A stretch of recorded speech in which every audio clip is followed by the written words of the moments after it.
Olá, tudo bem? Acompanhe agora mais um Universiência, o primeiro programa brasileiro de TV e internet, que é uma parceria entre TVs e instituições públicas de ensino superior nordestinas. Aqui, a gente conhece as produções científicas destas instituições. Veja agora algumas delas. Cientistas do Instituto Federal Baiano mostram como o cultivo do cacau em meio às árvores da Mata Atlântica não só conserva o ambiente, como pode trazer benefícios financeiros aos produtores.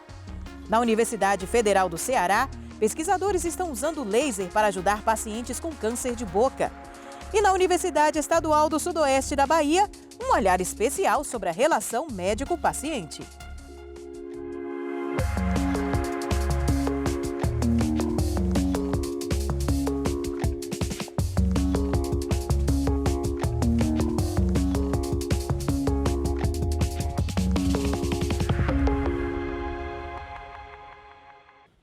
O cultivo do cacau sob a sombra das árvores na Mata Atlântica, no sul da Bahia, conhecido como cabruca, promove a conservação do ambiente natural da região. Além disso, o estoque de carbono nas propriedades que utilizam esse sistema agroflorestal pode ser maior do que no cultivo convencional. Uma pesquisa dos cientistas do Instituto Federal Baiano quer traduzir em números o quanto essa relação pode ser benéfica não só para o meio ambiente, mas também para os produtores.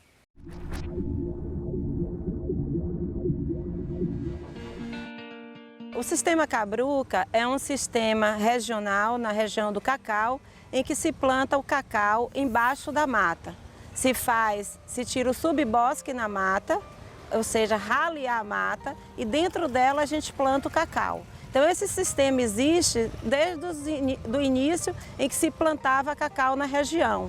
E com isso, a nossa região preservou e preserva ainda e muito a Mata Atlântica. Então, hoje, com as questões das mudanças climáticas, com os trabalhos que precisam de mitigação às mudanças climáticas, então se faz necessário pesquisas mostrando o potencial de quantificação de carbono em diversos cultivos. Então, aqui na região aqui próxima, houve uma certificação do território para a venda de créditos de carbono. E nessa certificação, foi certificada algumas áreas de sistemas agroflorestais, né, para a venda de créditos de carbono. Mas as certificadoras elas só têm aceito a quantificação para a venda de créditos do cacau e de algumas espécies nativas. E ela não aceita de todo o sistema como um todo. Então, isso foi que fez com que a gente fizesse a pesquisa quantificando o que a gente chama de compartimentos. Né? Não só as espécies arbóreas, mas também o carbono estocado no solo, o carbono estocado na serrapilheira, o carbono estocado no subbosque, né, que é nas plantas não arbóreas. Então, essa pesquisa foi com esse objetivo, quantificação total no sistema cabruca, e agora nós estamos monitorando qual o incremento anual de carbono em áreas de cabruca de cacau. Em números, há uma variação muito grande das áreas de cabruca. Então, nós tivemos cabrucas com uma estocagem de 80 toneladas de carbono, como tivemos cabruca de 400 toneladas. Quando a gente quantifica tudo, inclusive madeira morta. Então há uma variação muito grande nessas cabrucas.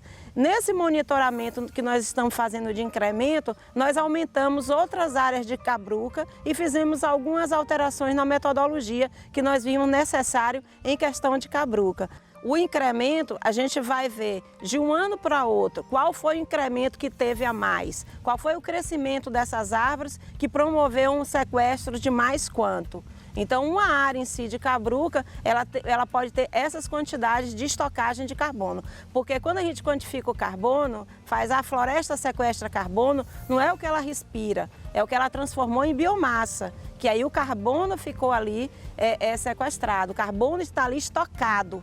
Né? E transformado em biomassa, que é o tronco, são as folhas, está no solo, na matéria orgânica ali do solo e está em todo esse conjunto. Hoje, com o aquecimento global, se faz necessário cada vez mais aprofundarmos estudos e tomarmos medidas para a gente diminuir esse aquecimento. Como é que a gente diminui esse aquecimento? Uma das medidas é o que a gente chama de mitigação, ou seja, eu sou uma empresa, eu emiti carbono, então eu posso neutralizar esse carbono que eu emiti. De que forma? Então eu comprando créditos. Eu posso comprar créditos para alguém plantar floresta para mim, ou eu posso fazer ações na minha empresa em que eu neutralizo esse carbono. Algumas empresas com responsabilidade ambiental, com a responsabilidade pela sustentabilidade pelo planeta, lançam edital para neutralizar esses carbono que elas emitiram. Então elas lançam edital e aí a gente, como instituição ou como uma organização não governamental ou uma empresa,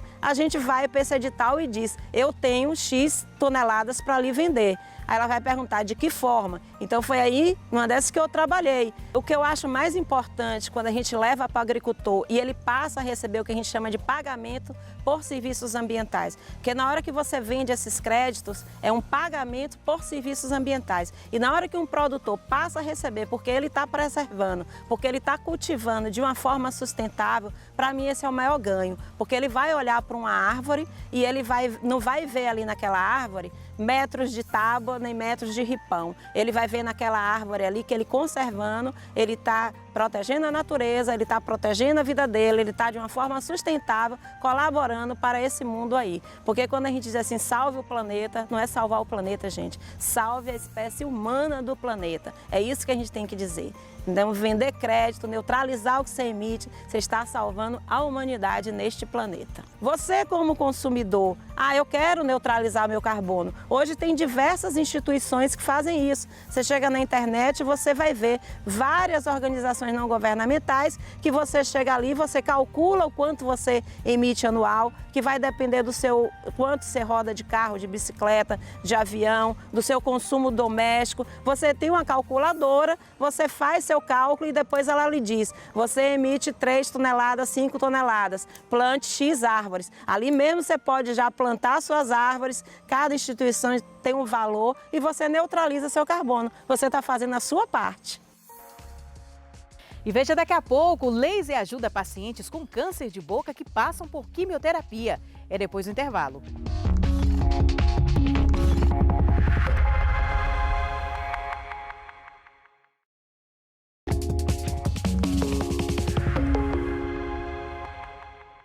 É cada vez mais comum o uso do laser como recurso terapêutico para várias doenças da boca. E olha que notícia boa! Agora, pesquisadores da Universidade Federal do Ceará estão usando essa luz potente também para ajudar pacientes que estão passando por quimioterapia. A descoberta recente é que protocolos com laser vermelho e infravermelho ajudam a preservar as papilas gustativas durante a fase mais agressiva do tratamento.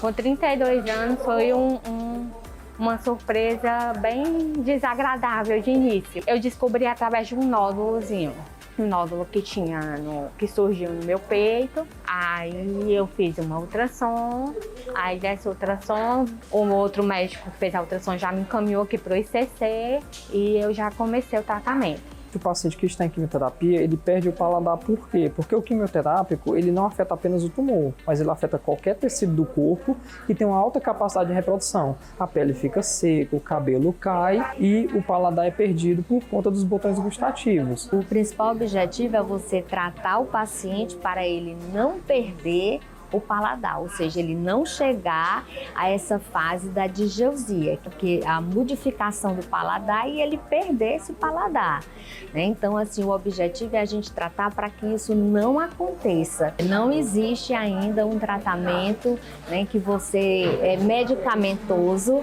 que você diga, olha, você vai tomar tal medicação e você vai ficar boa dessa digeusia. Infelizmente, a gente não tem.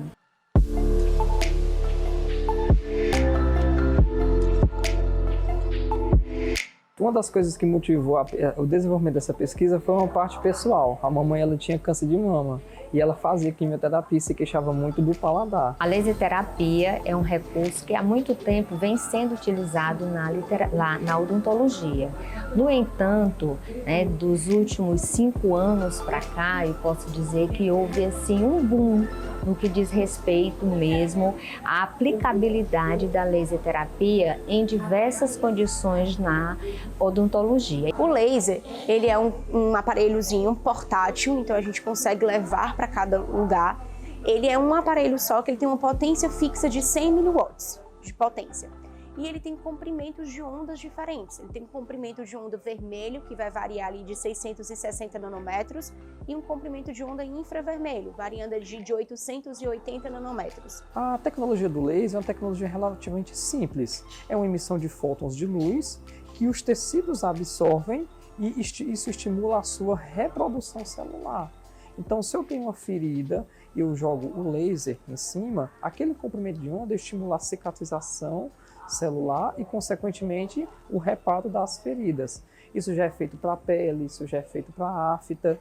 E a quimioterapia, por causar um dano, então a gente pensou, poxa, se o laser é capaz de reverter um dano de uma ferida cutânea ou de boca, por que não prevenir o desgaste dos botões gustativos durante a quimioterapia? É uma coisa relativamente nova, né, de você tratar a digeusia com a laser terapia.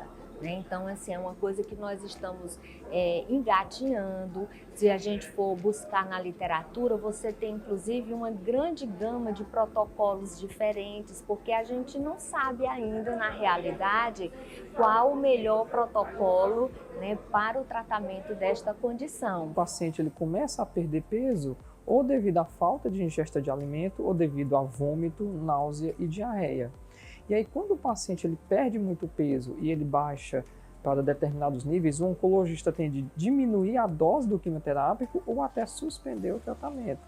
E qual o impacto disso? Resistência tumoral. Toda vida que você para de administrar a droga, o tumor tende a desenvolver resistência. Então, se o oncologista ele consegue sustentar aquela dose durante todo o curso do tratamento, a possibilidade de cura aumenta significativamente.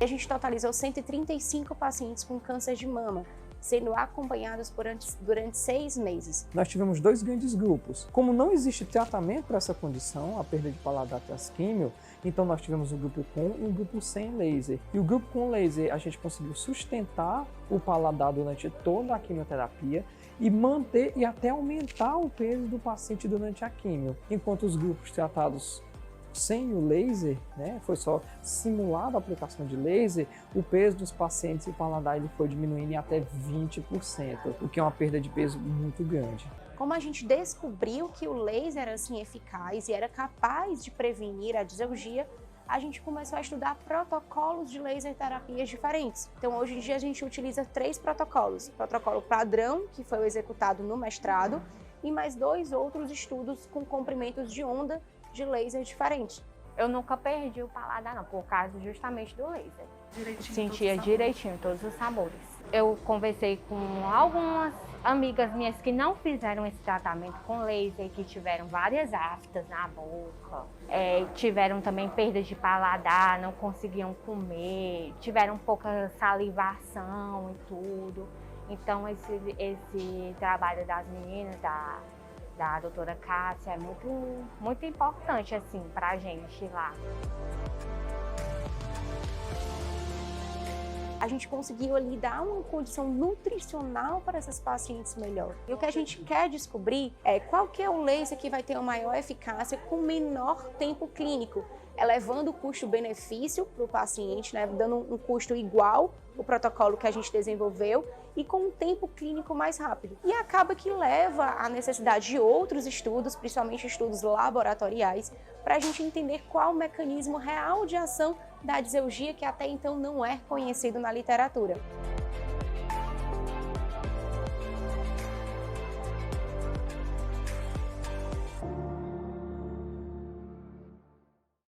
A relação médico-paciente é uma interação que envolve confiança e responsabilidade.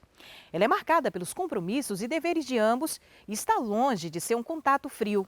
ou seja, deve ir além de uma simples consulta. Trata-se de uma relação humana que, como qualquer uma do gênero, não está livre das complicações. E uma pesquisa desenvolvida na Universidade Estadual do Sudoeste da Bahia busca entender mais essa relação. Depois de ouvir pacientes de alguns postos de saúde da cidade de Tapetinga, no sudoeste da Bahia, foi constatado que o diálogo e a atenção a detalhes são fundamentais para o sucesso dessa relação.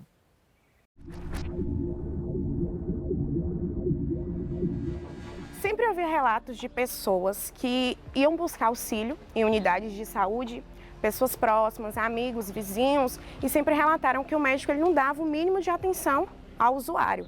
E chegava ao atendimento em saúde com medo, tenebroso, e não conseguia explanar ao médico o porquê que ele estava fazendo ali. E nisso, quando nos remetemos a um passado não muito distante, relembramos a existência habitual de uma relação médico-paciente muito forte, onde o médico ele era um médico da família, que estava sempre ali, auxiliando no que fosse preciso. Só que no ponto de vista do usuário, por que essa relação ela começou a se esfriar?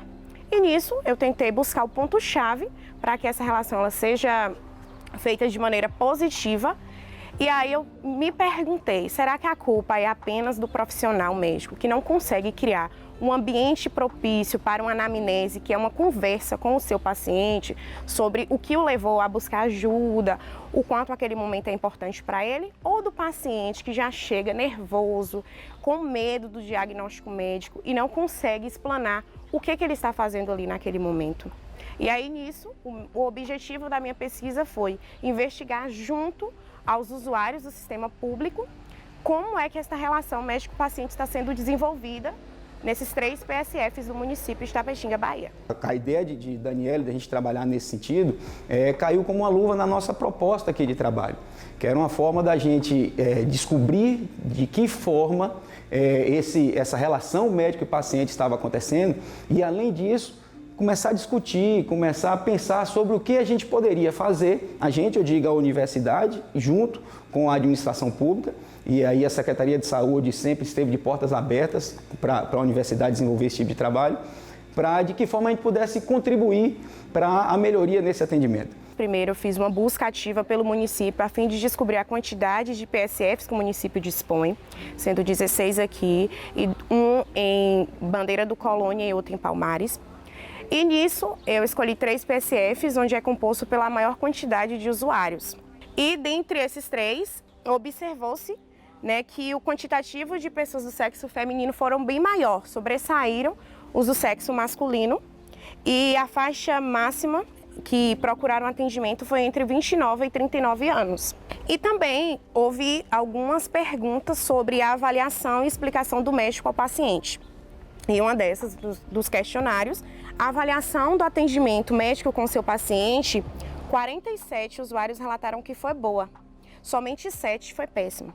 E também o médico explicar sobre o seu problema, 29 relataram que foi excelente, vista que só 6 relataram que foi péssimo. E isso pode ser explicado, devido ao médico da unidade ele ter um cuidado e uma melhor atenção ao usuário. Por mais que, por vezes, o médico ele dê os dados de forma técnica, a sua fala é técnica, mas o usuário ele entende por parte do médico e o médico ele consegue explicar de forma bem clara e também a empatia entre ambas as partes. Por mais que os resultados eles foram de forma positiva, os resultados positivos eles sobressaíram, o tempo de espera para a consulta, 63 usuários relataram que o tempo não foi desejável. Ele foi mais de 1 hora esperando para ser atendido. Isso também vista que o sistema público, por vezes, ele é sobrecarregado, é apenas um médico, cada programa é inserido um médico só. Então, ele tem uma demanda muito grande de pacientes para ser atendido. E, por outro lado, também, o tempo em que o médico destinou a consulta, 78 relataram que foi pouco tempo.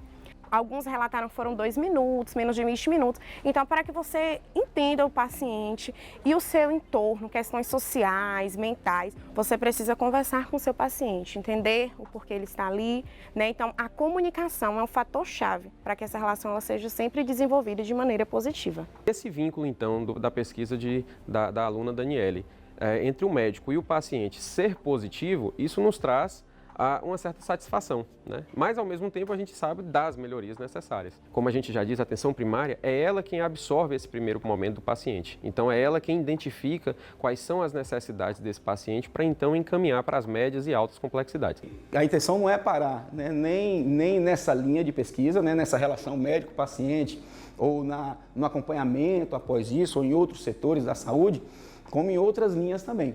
Então, a Daniele se formou, tem aí o mestrado para que ela siga adiante a sua pesquisa. Outros alunos estão chegando com outras propostas, outras intenções, mas eu acho que a base da nossa área de atuação aqui na pesquisa, no laboratório, vai ser mantida, que é sempre aproximar a sociedade da universidade, ou a universidade da sociedade, e de alguma forma dar esse retorno de investimentos, né, de confiança que a sociedade tem com a universidade. A gente tem que dar esse retorno para eles com essas ações de pesquisa.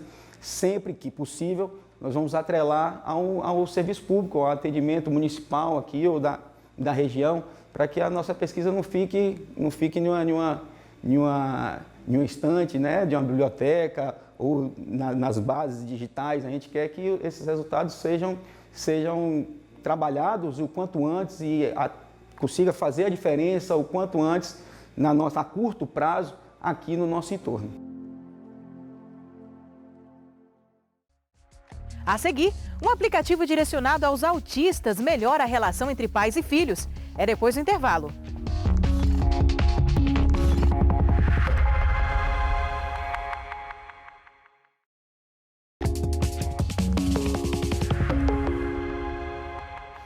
Educar é um desafio e ele se torna ainda maior quando trata-se de educar crianças com autismo.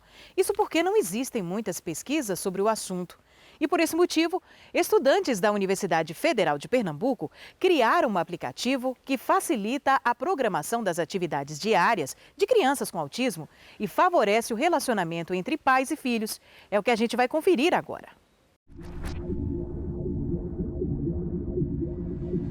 Meu nome é Vitor, sou estudante de Engenharia Elétrica na Universidade Federal de Pernambuco.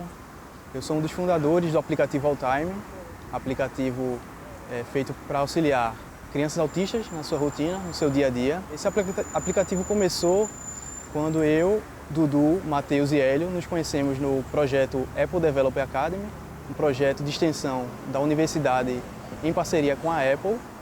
E lá nós tivemos que trabalhar com algum propósito. Nós tivemos um propósito em comum, foi isso que nos uniu como um grupo.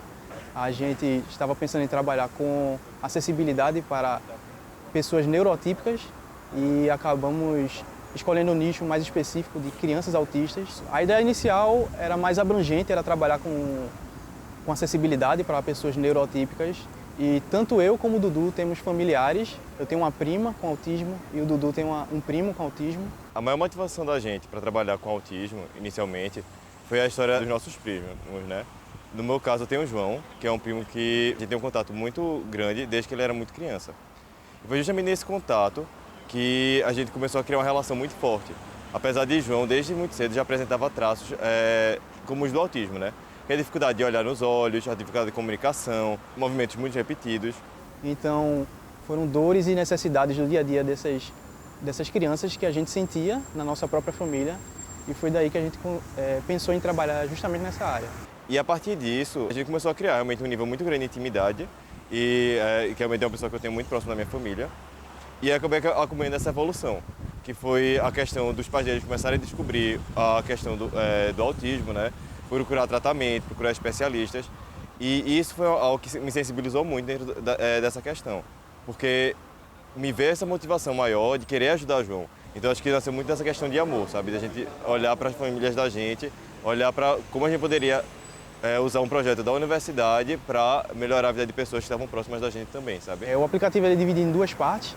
A parte da criança, onde ela tem a visualização mais com essa comunicação não verbal mesmo, com as imagens, em que uma tela mais limpa, na qual ela tem só as informações necessárias para ela perceber o que ela tem que fazer naquele dia, quais são suas atividades do dia. Já na parte dos pais, é onde eles podem fazer o planejamento dessas atividades, tanto planejamento como eles coletar algumas informações como o feedback da criança, como ela se sentiu após finalizar algumas atividades. A partir disso, a gente começou a fazer entrevista com nossos familiares, com outras famílias que a gente conhecia, que tinha pessoas com autismo de diversas idades. A partir disso, a gente recebeu mais indicações e foi aí que a gente passou a procurar também os profissionais. Então, a gente começou a conversar com médicos, psicólogos, terapeutas ocupacionais e vários outros especialistas que estudavam mais ativamente a causa. Isso foi muito importante, porque a gente, de um lado, teve a visão da família, que era o núcleo, né, que a gente estava querendo auxiliar, e do outro lado a gente também teve a visão mais técnica, né? E claro também que a gente também não desprezou a pesquisa acadêmica. Então a ideia da gente foi realmente ter uma imersão bem profunda nas questões, né, que envolviam o autismo de uma forma geral, para entender tanto a realidade das pessoas que convivem com autismo e com pessoas com autismo, tanto com pessoas que trabalham com isso, como também entender melhor o que estava sendo feito na área. Quanto às questões de tratamentos, de métodos de ensino e tudo mais. Então, o All Time ele surge como procurar ver essa oportunidade e surgiu nesse espaço. E criar um canal de comunicação entre pais e filhos, de uma maneira mais visual e prática. Porque a ideia é justamente essa, que o pai vá, crie uma atividade, essa atividade esteja bem personalizada de acordo com as necessidades da criança e isso seja incluso no seu calendário. O aplicativo é basicamente dividido em 2 perfis. Os pais nesse perfil ele conseguem ter o controle de toda a rotina da criança, dos seus filhos. E nessa tela inicial ele consegue ver, por exemplo, o cronograma diário da criança, com as atividades que a criança tem a fazer naquele dia, e onde ele consegue ver o horário agendado, o horário que a criança realizou a atividade e o feedback que a criança deu após concluir. E ele também consegue ver o horário semanal das atividades da criança para a semana corrente, né? Essa aqui é a parte, é o cronograma diário da criança, onde o pai consegue ver as atividades diárias dela, que ele consegue ver a imagem da atividade, a categoria da atividade, o nome, a quantidade de subtarefas que a atividade tem e o horário que ela foi agendada. Quando a criança conclui uma atividade, aqui também aparece o horário de conclusão e o feedback que a criança deu após realizar a atividade. Porque existem atividades que são difíceis para a criança de executar, como por exemplo, ela não pode não gostar de ir para a escola, e aí os pais podem indicar que essa atividade é uma atividade que gera estrela para a criança, e aí quando a criança atinge um certo número de estrelas, ela consegue trocar essas estrelas por uma atividade prêmio. Pode ser tomar um sorvete, passear no parque, fazer alguma atividade que a criança goste bastante. E isso é uma forma de incentivar a criança a fazer essas atividades difíceis e que ela não tem muita vontade de executar. Essa é a tela da criança, né, a visualização da criança. E o estilo dela é um pouco diferente do estilo dos pais, porque ela é muito mais focada realmente na percepção da criança sobre o aplicativo. Então a criança ela pode ter a visualização das atividades que ela vai fazer durante o dia inteiro ou durante a semana inteira também. Ela consegue ver as atividades da semana aqui. E aí durante o dia, clicando em cada atividade, a criança vai conseguir ver as atividades que ela vai fazer, as subatividades das atividades que ela vai fazer, né? Então, além de tomar café da manhã, ela vai ver que pode lavar a mão, e pode comer e depois lavar os pratos. E ao final de cada atividade, a criança vai receber, vai ter um espaço para ela dar um feedback, né? Para dar uma resposta sobre como estava se sentindo no final de cada atividade. Então, por exemplo, irritado, ou triste, ou feliz. Ao completar a atividade que a criança ficou feliz, ela vai ter um reforço positivo, né?